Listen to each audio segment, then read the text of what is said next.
అందరికీ నమస్కారం. నేను మీ రవికుమార్. ఈరోజు R A RERA real estate regulatory authority గురించి మనం తెలుసుకుందాం. కేంద్ర ప్రభుత్వం real estate regulation and development act 2016లో ఈ సంస్థను రూపొందించడం, ఈ చట్టాన్ని రూపొందించడం జరిగింది. కేంద్ర ప్రభుత్వ మార్గదర్శకాలకు అనుగుణంగా రాష్ట్ర ప్రభుత్వాలు ఈ రేరా సంస్థలను నిర్వహిస్తున్నాయి. 2016 తర్వాత రియల్ ఎస్టేట్ రంగంలో డెవలపర్స్, బిల్డర్స్ వీరందరూ కూడా ఈ రేరాలో రిజిస్టర్ అవ్వాల్సిందే తప్పనిసరిగా. ప్రతి ఒక్కరు కూడా ఈ రేరా రిజిస్టర్ అయ్యి రేరా ఆమోదం పొంది వెంచర్స్ లేదంటే బిల్డింగ్ కన్స్ట్రక్షన్స్, అపార్ట్మెంట్ కన్స్ట్రక్షన్స్ చేసుకోవాలి. మరి రేరా ఎవరి కోసం ఉపయోగపడుతుందంటే కొనుగోలుదారుల భద్రతా ప్రమాణాలను దృష్టిలో ఉంచుకొని ఈ రేరా చట్టం రూపొందించడం జరిగింది.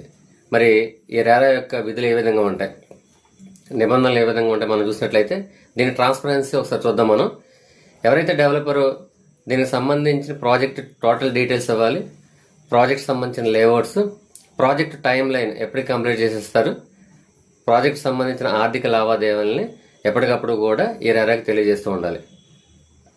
రెండవది ఆర్థిక భద్రత కల్పిస్తారు. ఎవరైతే కొనుగోలుదారులు ఉన్నారో వీళ్ళు అడ్వాన్స్ అమౌంట్స్ ఇస్తే ఈ అమౌంట్లని ఎస్క్రో అనే ఒక అకౌంట్, రేరాకి సంబంధించిన అకౌంట్ ఓపెన్ చేసి ఆ అకౌంట్లో 70% కొనుగోలుదారుని పేరు మీదే డిపాజిట్ చేయాలి.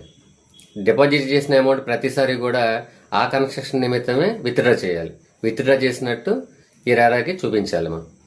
అయితే ఈ ఆర్థిక లావాదేవీలకు సంబంధించి ఇతర ప్రాజెక్టుల్లో ఈ అమౌంట్స్ ఏవి కూడా దుర్వినియోగం కానికుండా ఈ రేరా చూసుకుంటూ ఉంటుంది. అదేవిధంగా వీళ్ళు టైం లైన్ ఇస్తారు. ఏ విధంగా మనకు 1 yearలో బిల్డింగ్ కన్స్ట్రక్షన్ చేసేస్తా ఉన్నారు, అపార్ట్మెంట్ కన్స్ట్రక్షన్ చేసేస్తా ఉన్నారు, అనుకున్న టైంకి కన్స్ట్రక్షన్ చేయకపోతే వీళ్ళకి పెనాల్టీలు విధిస్తారు. ఇది ఎవరికి భరోసా ఇస్తుంది? కొనుగోలుదారులకు భరోసానిస్తుంది. అదేవిధంగా వీళ్ళు లీగల్కి సంబంధించి ఇన్సూరెన్స్ ఇస్తారు. ఎందుకంటే వీళ్ళు నియమ నిబంధనలకు అనుగుణంగానే వీళ్ళు లేఅవుట్లు చేస్తారు. వీళ్ళ క్లియర్ టైటిల్ ఉంటుంది వీళ్ళది. ఖచ్చితంగా మనం ఇది రేరాలో రిజిస్టర్ అయిందంటే 100% ఆ ప్రాపర్టీని మనం కొనుగోలు చేయొచ్చు. అదేవిధంగా వీళ్ళు బిల్డింగ్ సంబంధించిన, అపార్ట్మెంట్కి సంబంధించి మన బిల్డింగ్ హ్యాండ్ ఓవర్ చేసిన 5 సంవత్సరాల తర్వాత కూడా నిర్మాణాల్లో ఏదైనా లోపాలు వస్తే వాళ్ళ సొంత ఖర్చులతో నిర్మాణాలని వాళ్ళు పూర్తి చేసేవాళ్ళు మనకి, అంటే రిపేర్లు అవన్నీ చేసేవాళ్ళు.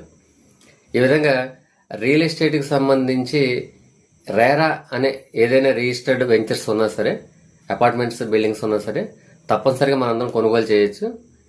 ఈ విషయాన్ని మీ అందరికి నేను తెలియజేస్తున్నాను. అదేవిధంగా నా వీడియో నచ్చినట్లయితే సబ్స్క్రైబ్ చేయండి.